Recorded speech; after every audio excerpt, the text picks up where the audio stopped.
The kitchen door swung open with a gentle creak, releasing a wave of warmth that carried scents utterly foreign to Greta Schneider's memory.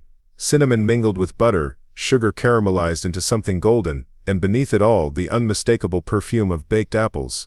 She stood frozen in the doorway of the Nebraska farmhouse, her worn prison uniform suddenly feeling heavier as she tried to reconcile what her nose detected with everything she had been taught about American deprivation and moral bankruptcy.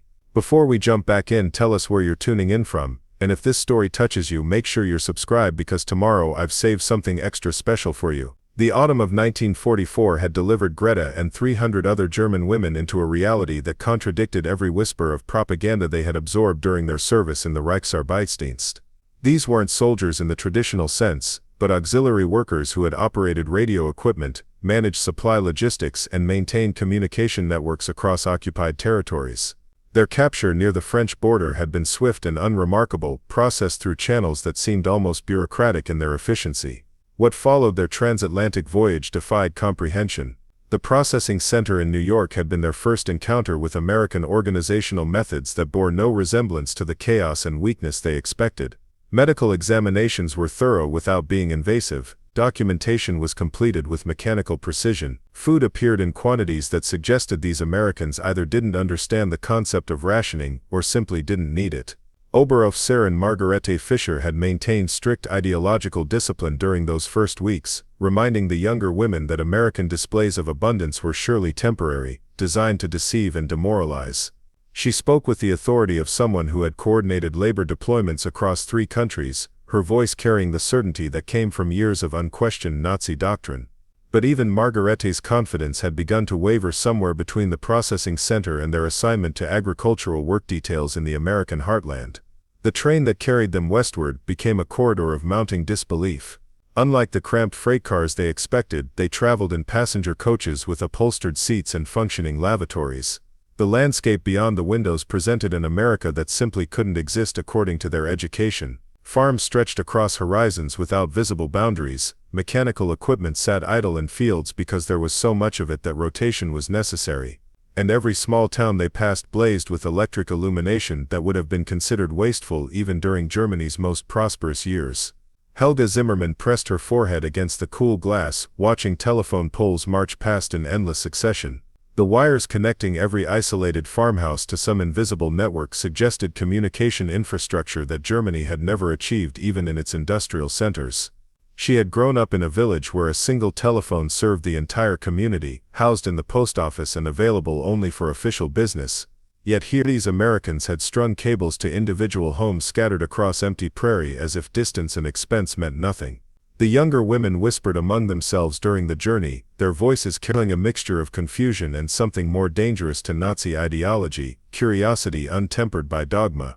Anneliese Koch, barely 20 years, pointed out details that contradicted their training. Why did American farmers park multiple tractors in their yards if fuel was supposedly scarce? How could every crossroad warrant illuminated signs if electricity was rationed? Where were the signs of the economic collapse that propaganda assured them had crippled democratic nations? Their arrival at Camp Clarinda in Iowa marked the beginning of a transformation that would prove more thorough than any military defeat. The facility sat on converted farmland, barracks arranged with geometric precision around a central administration building. But unlike the harsh conditions they anticipated, the camp offered amenities that exceeded what most of them had known in civilian life. Each barrack housed 20 women in bunk beds with individual mattresses, actual pillows stuffed with something soft rather than straw, and wool blankets that carried no trace of the mildew that had permeated bedding in their barracks back home. The bathroom facilities delivered their first significant shock to preconceptions. Hot water flowed from taps without restriction, not rationed by time or carefully controlled by supervisors. Flush toilets connected to sewage systems that actually functioned, eliminating the odors that had been constant companions in German facilities. Shower rooms offered privacy partitions, suggesting that even enemy prisoners warranted dignity that German efficiency had deemed unnecessary for its own citizens. Greta stood under the hot spray that first evening, letting water cascade over skin that hadn't felt true warmth in months. The soap provided actually produced lather, unlike the gritty substitutes that had been standard issue in the Arbeitsdienst. Shampoo came in bottles with English words she couldn't read, but the result left her hair feeling clean in a way she had almost forgotten was possible. This wasn't the treatment of defeated enemies. This was something else entirely, something that didn't fit any category her education had prepared her to recognize. The mess hall completed their initial disorientation. Dinner that first night included fresh bread with real butter, vegetables that showed no signs of rot or preservation chemicals, and meat that hadn't been stretched with fillers or substitutes. Coffee appeared in large urns, available for anyone who wanted it, served with actual sugar rather than the saccharin that had replaced it in Germany years ago. The American guards ate the same food from the same kitchen, sitting at separate tables but consuming identical meals, a detail that contradicted everything they understood about hierarchical necessity. Margarete Fischer attempted to maintain ideological discipline through interpretation. The Americans were clearly spending unsustainable resources to create false impressions, she explained to the assembled women that night. This abundance couldn't possibly represent normal conditions. It was theater designed to break their spirit and loyalty to the Reich. But her explanations carried less conviction than her delivery suggested, and several of the younger women exchanged glances that indicated skepticism was taking root. The work assignments began the following week, and with them came exposure to American domestic life that would systematically demolish every assumption these women had carried across the Atlantic. Greta found herself assigned to the Hutchinson farm, a property that sprawled across more acreage than her entire home village had occupied. The farmhouse itself was a two-story structure with painted siding, glass windows in every room, and a front porch that suggested leisure time was considered valuable rather than wasteful. Martha Hutchinson met her at the door with a smile that seemed genuine rather than forced, extending a hand in greeting as if welcoming a neighbor rather than receiving an enemy prisoner. The American woman stood perhaps 10 years older than Greta, her dress clean but practical, her hands showing the calluses of someone accustomed to work. She spoke slowly, using simple English words while gesturing to aid comprehension, and when Greta struggled to understand, Martha switched to basic German phrases she had apparently learned in preparation for this assignment. The interior of the farmhouse delivered revelations that accumulated with devastating psychological impact. Electric lights hung from every ceiling, controlled by switches that enabled illumination at will rather than by careful rationing. The kitchen contained appliances Greta had only seen in store windows catering to wealthy urbanites. A refrigerator hummed quietly in the corner, maintaining temperatures that kept food fresh for days. An electric stove offered instant heat without the coal dust and ash that had blackened German kitchens. A toaster sat on the counter, a device dedicated to the single purpose of browning bread, suggesting such specialization was economically justified.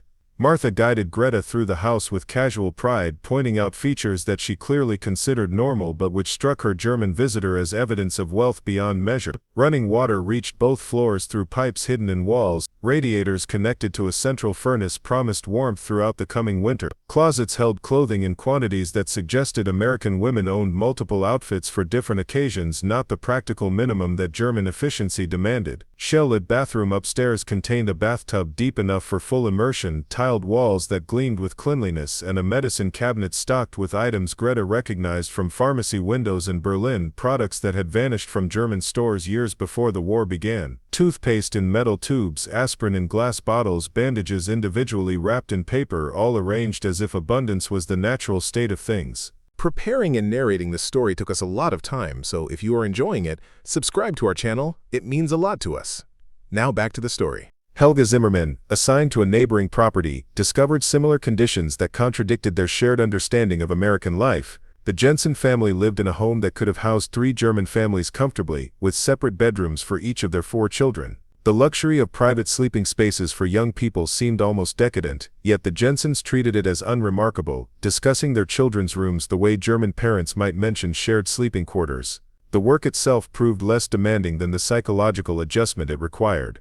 Greta's tasks included helping with meal preparation, laundry and general housekeeping, activities familiar from her upbringing, but transformed by the tools and resources available. The washing machine in Martha's basement represented technology that eliminated hours of manual labor. Clothes emerged clean without the scrubbing that had left German women's hands raw and aged. An electric iron smoothed fabrics with consistent heat, no coal needed, no temperature fluctuations to scorch delicate items. But it was the food preparation that delivered the most profound ideological challenges. Martha's pantry contained ingredients in such variety and quantity that Greta initially assumed the family was preparing for some special occasion. Flour sat in large sacks, sugar-filled containers that would have been rationed across German neighborhoods for weeks, and spices occupied an entire shelf, bottles of cinnamon, nutmeg, vanilla, and others whose names Greta didn't recognize.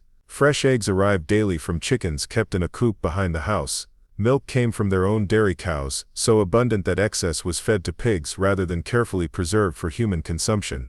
The revelation that transformed casual abundance into active cognitive dissonance came on Greta's third day at the Hutchinson farm. Martha began assembling ingredients for what she called a simple dessert, measuring flour and sugar with casual generosity that suggested these staples required no conservation. She peeled apples from trees in their own orchard, slicing the fruit with a specialized tool that removed cores in single smooth motions.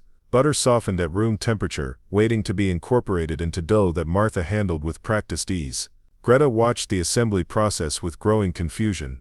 This wasn't food being prepared from scarce resources carefully hoarded and rationed. This was creation driven by desire rather than necessity, ingredients combined not because they were available, but because the resulting dish was wanted. Martha hummed while she worked, rolling dough across a floured surface with a wooden pin, fitting pastry into a ceramic dish with crimped edges designed specifically for this purpose.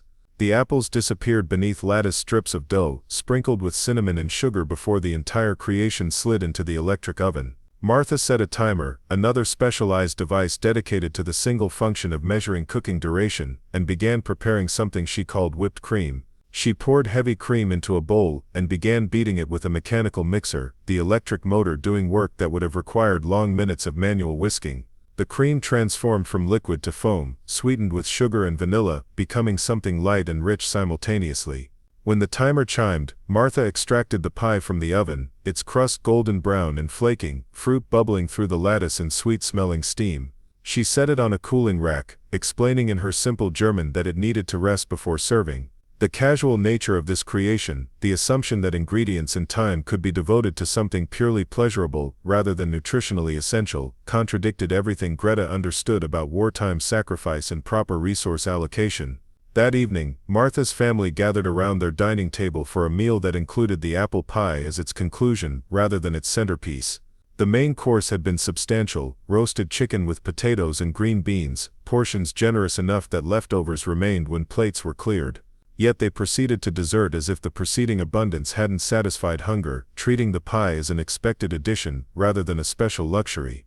Martha cut generous slices, the pastry flaking under her knife, apples soft and fragrant with cinnamon. She topped each piece with a dollop of the whipped cream, the white foam contrasting with golden crust and dark fruit. Greta received a portion equal to the family members, served on china that suggested this was normal dinnerware rather than something reserved for special occasions. The first bite delivered flavors so rich and complex that she had to pause, attempting to reconcile taste with ideology. The butter in the crust melted across her tongue, carrying sweetness that came from real sugar rather than substitute sweeteners.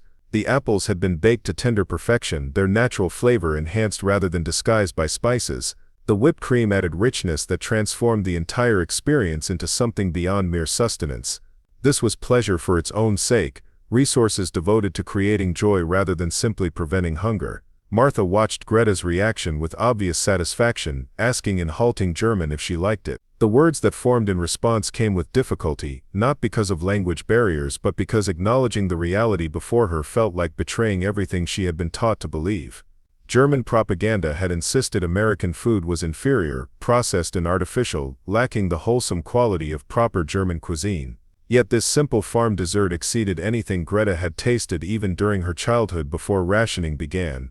The Hutchinson children ate their pie with casual enthusiasm, discussing school activities and weekend plans between bites. They took for granted what Greta experienced as revelation, treating abundant sweetness and rich cream as unremarkable elements of daily life.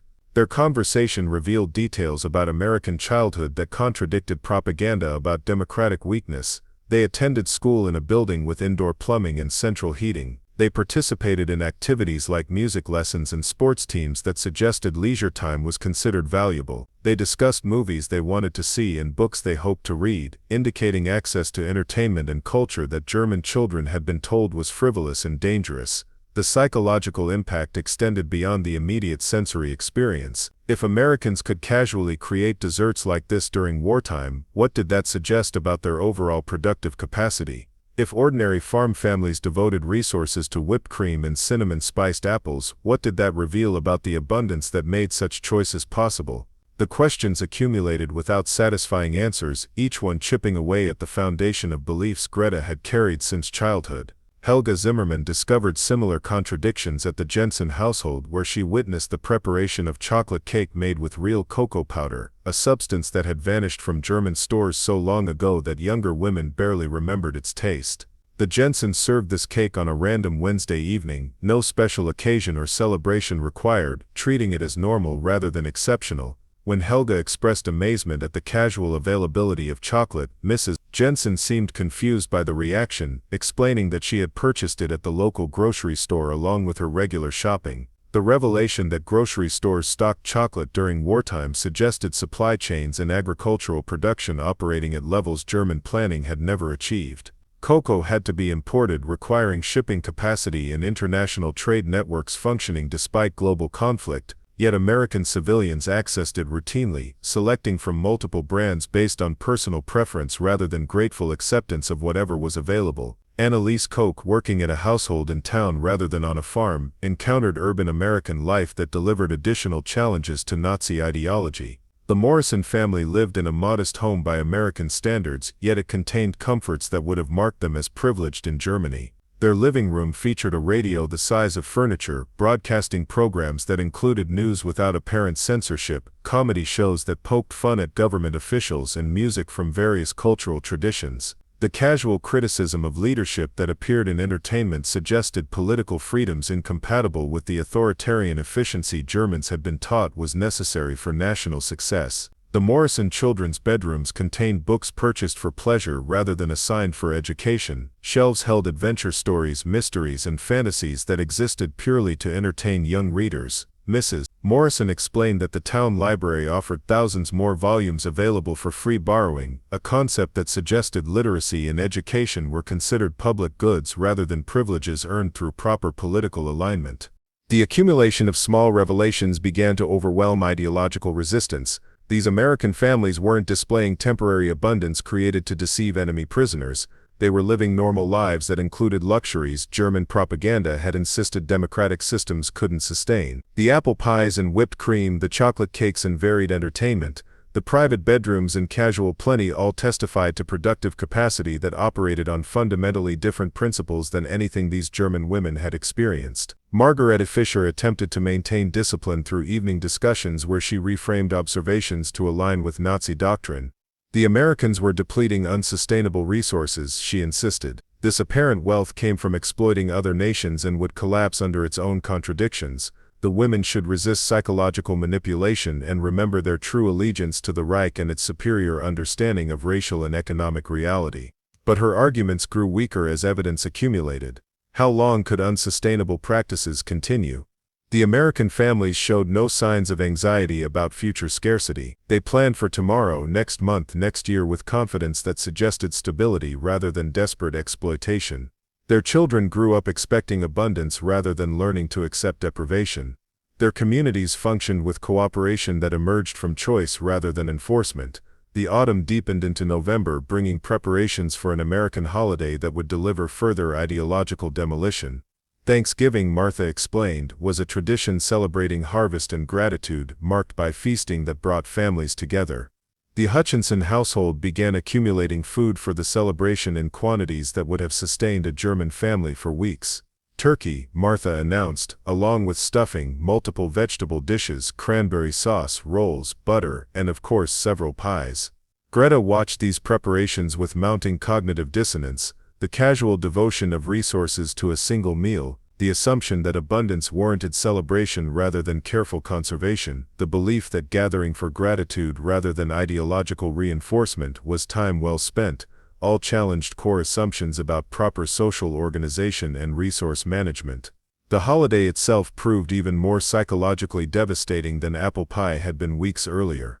The Hutchinson family invited neighbors to share their meal, expanding the gathering to include 3 other families and their assigned German workers. The dining table extended with additional leaves to accommodate everyone, covered with a white cloth and set with matching dishes that suggested formal occasions warranted special treatment. The food emerged from Martha's kitchen in overwhelming abundance. The turkey, golden and massive, sat as centerpiece surrounded by bowls and platters containing more dishes than Greta could count. Sweet potatoes topped with melted marshmallows, a combination so indulgent it seemed almost obscene.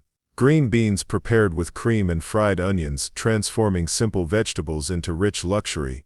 Cranberry sauce both jellied and whole, offering choice rather than singular option.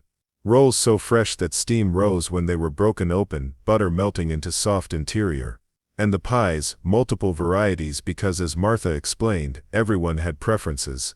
Apple pie like the one Greta had tasted weeks before, but also pumpkin pie made from squash grown in their own field, and pecan pie assembled from nuts gathered from trees growing wild across the property. Each pie was topped with whipped cream prepared fresh that morning, the mechanical mixer transforming cream into clouds of sweetness with casual ease.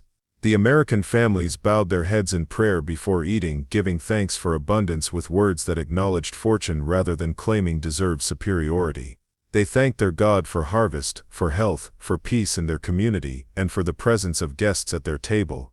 The inclusion of German workers in this gratitude seemed genuine rather than performative, treating enemy prisoners as human beings worthy of hospitality rather than conquered inferiors requiring supervision. The meal itself lasted hours, punctuated by conversation that revealed American social structures operating on principles foreign to Nazi organization. People discussed their work without emphasizing hierarchy or rank.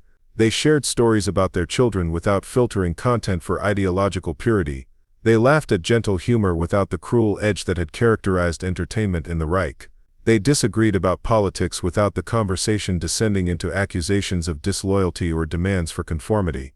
Greta sat among them eating food so abundant and rich that her stomach protested even as her mind struggled to process the implications. This wasn't just material prosperity. This was a completely different approach to human organization, one that prioritized individual dignity, voluntary cooperation, and shared celebration over the authoritarian efficiency she had been taught was necessary for civilization to function. The other German women showed similar signs of ideological erosion. Helga Zimmermann had grown quiet, her earlier confident repetition of propaganda phrases replaced by thoughtful silence. Anneliese Koch asked questions that suggested genuine curiosity rather than rhetorical reinforcement of Nazi doctrine. Even Margarete Fischer seemed shaken, her attempts to explain away American abundance growing more strained as evidence contradicted theory. The weeks following Thanksgiving brought winter preparations that revealed additional layers of American organizational success. The Hutchinson farm shifted operations for cold months with mechanical efficiency that required no authoritarian direction. Equipment was serviced and stored, animals were moved to winter quarters, and supplies were laid in with confident assumption that spring would arrive and cycles would continue. The farmhouse itself transformed for winter with additions that suggested comfort was considered necessary rather than indulgent. Storm windows went up to trap heat. The furnace was tested and adjusted. Firewood was stacked not as primary heat source but as backup, and atmosphere burned in the living room fireplace while radiators maintained actual temperature. Martha pulled winter clothing from storage, coats and boots and gloves in sizes for each family member, suggesting wardrobes adapted to seasons rather than making do with minimal options. The approaching Christmas holiday promised even more elaborate celebration than Thanksgiving had delivered. Martha began preparations weeks in advance, baking cookies in varieties that seemed excessive until Greta realized each type served different purposes. Some were for family consumption, others for giving to neighbors, still others for church functions and school parties. The casual devotion of ingredients and time to creating pleasure for others suggested social bonds maintained through generosity rather than obligation. The ideology that had shaped Greta's entire adult life was crumbling under the weight of accumulated evidence. Apple pie with whipped cream had been the opening crack in her certainty. Thanksgiving abundance had widened that crack into visible fissure. And now, watching Martha prepare for Christmas with joy rather than duty, the entire structure of Nazi belief was collapsing into recognition that she had been systematically deceived about the nature of American society and the possibilities of democratic organization. The transformation happening within these German women would prove more significant than military in reshaping their understanding of the world. They weren't being lectured about democracy's superiority or forced to renounce their previous beliefs. They were simply living within American domestic life, witnessing firsthand how ordinary families organized themselves, allocated resources, and found meaning through voluntary cooperation rather than authoritarian command. Their journey from Nazi conviction to democratic recognition was accelerating with each casual abundance, each moment of genuine hospitality extended by people who had every reason to treat them as enemies but chose instead to offer them dignity. The psychological reconstruction beginning in these Midwestern farmhouses would continue throughout their captivity, carried forward by countless small revelations that accumulated into comprehensive understanding that everything they had been taught was fundamentally wrong. The Christmas morning at the Hutchinson farm arrived with snow blanketing the Nebraska landscape in white silence that seemed to muffle even thought itself. Greta woke in her camp barrack to the realization that this would be her first holiday season away from everything familiar, surrounded by people she had been trained to consider enemies.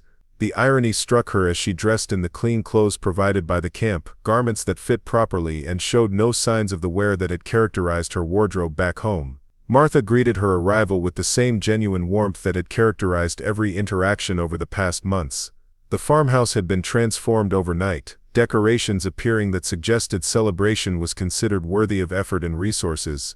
A pine tree stood in the living room corner, covered with glass ornaments that caught morning light and scattered it in rainbow fragments across the walls.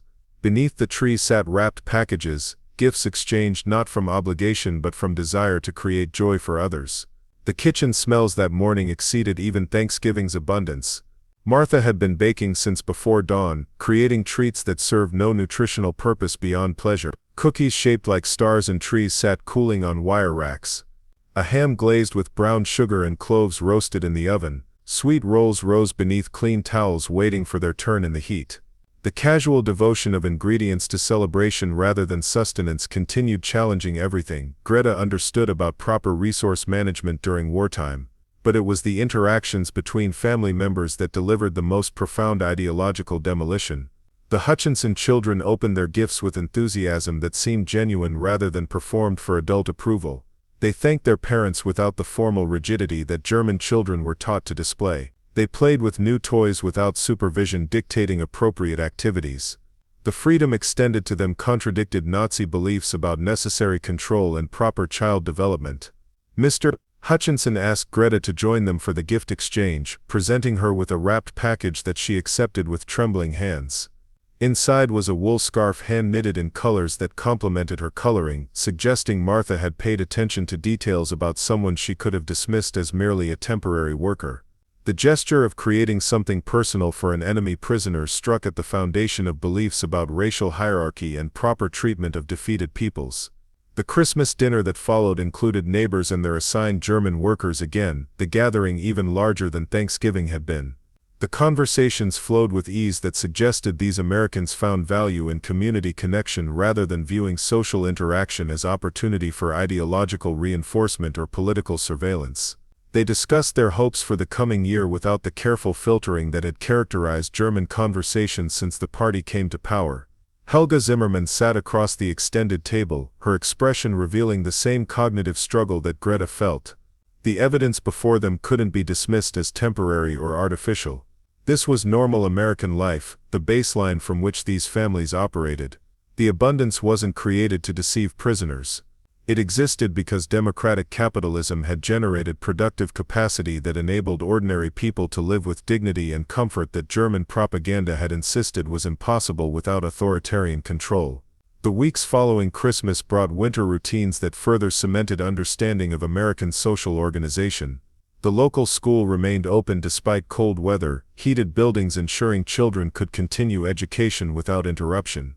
The town library expanded its hours, offering refuge and resources to anyone who wanted them. Churches held regular services where attendance was voluntary rather than monitored, and sermons focused on spiritual development rather than political alignment. Greta began attending English classes offered at the camp, instruction provided not to indoctrinate but to enable communication and understanding. The American teachers approached language education as skill building rather than ideology transmission, focusing on practical vocabulary and grammar without inserting political content. The absence of propaganda in educational settings revealed assumptions about individual development that contradicted everything she had experienced in German schooling. The agricultural work shifted with seasons, bringing new revelations about American farming methods and community cooperation. Spring planting began with machinery that eliminated manual labor, tractors pulling equipment that prepared soil, planted seeds and applied fertilizers in single passes. The efficiency didn't come from authoritarian coordination but from technological innovation and voluntary cooperation between neighboring farms that shared equipment and expertise.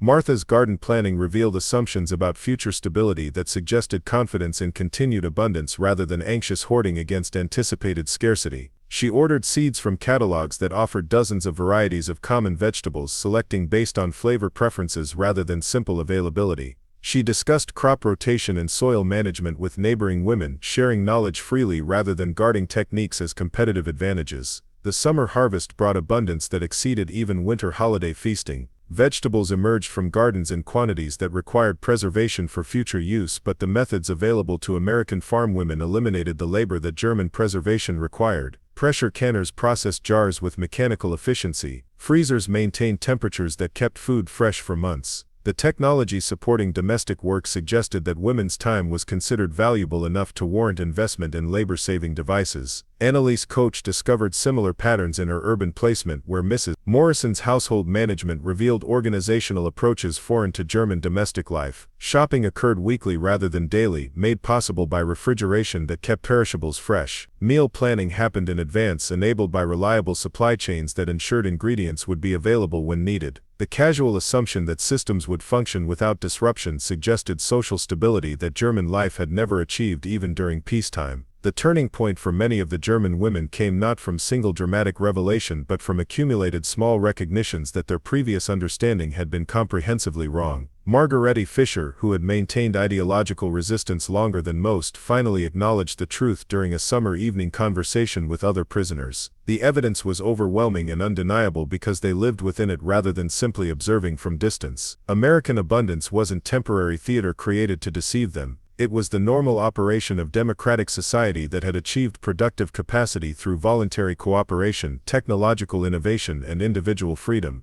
The casual waste that would have been criminal in Germany represented overflow from systems so efficient that scarcity was managed through market mechanisms rather than authoritarian rationing. The social freedoms they witnessed operated as features rather than bugs of democratic organization. Americans could criticize their government without fear because the system didn't depend on ideological uniformity for stability. Families could make choices about education, religion, and lifestyle because individual dignity was considered foundational rather than subordinate to collective needs. Communities functioned through voluntary association because people chose cooperation when it served mutual interests. The apple pie with whipped cream that had shocked Greta months earlier now seemed merely representative of broader patterns. The willingness to devote resources to pleasure rather than just survival, the assumption that ordinary people warranted dignity and comfort, the belief that abundance should be shared rather than hoarded, all reflected values that Nazi ideology had dismissed as weakness but which actually generated strength through different mechanisms than authoritarian control. As summer deepened toward another autumn, word began circulating that repatriation might occur within the year.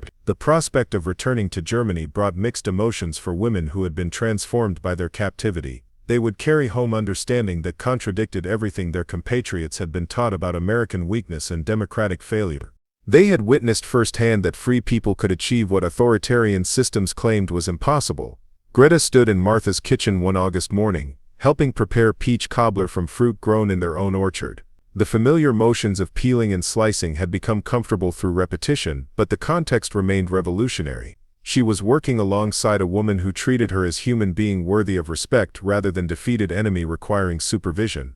She was creating dessert that would be shared freely rather than carefully rationed. She was participating in democratic domestic life that had shattered her ideological certainty and replaced it with direct knowledge of what voluntary cooperation could accomplish. The psychological transformation that began with apple pie and whipped cream had progressed through countless small revelations to comprehensive reconstruction of her understanding.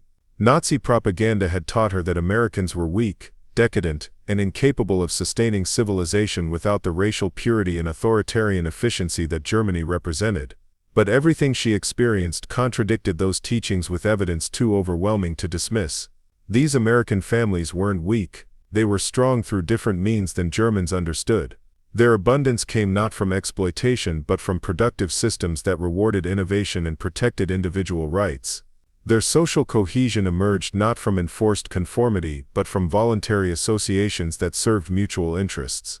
Their confidence in the future reflected not arrogance but justified trust in institutions that actually functioned to serve citizens rather than control them. When repatriation finally came in the spring of 1946, Greta Schneider returned to Germany carrying more than memories of her captivity. She brought understanding that would influence her remaining years and shape how she raised the children she would eventually have. The skyscrapers and highways that male prisoners witnessed were matched in psychological impact by the domestic abundance and social freedoms that women experienced in American homes. The apple pie and whipped cream had been entry points to recognizing that everything she believed about German superiority and American weakness was fundamentally inverted. Democracy hadn't made it had made them strong in ways that authoritarian systems couldn't match. Individual freedom hadn't created chaos.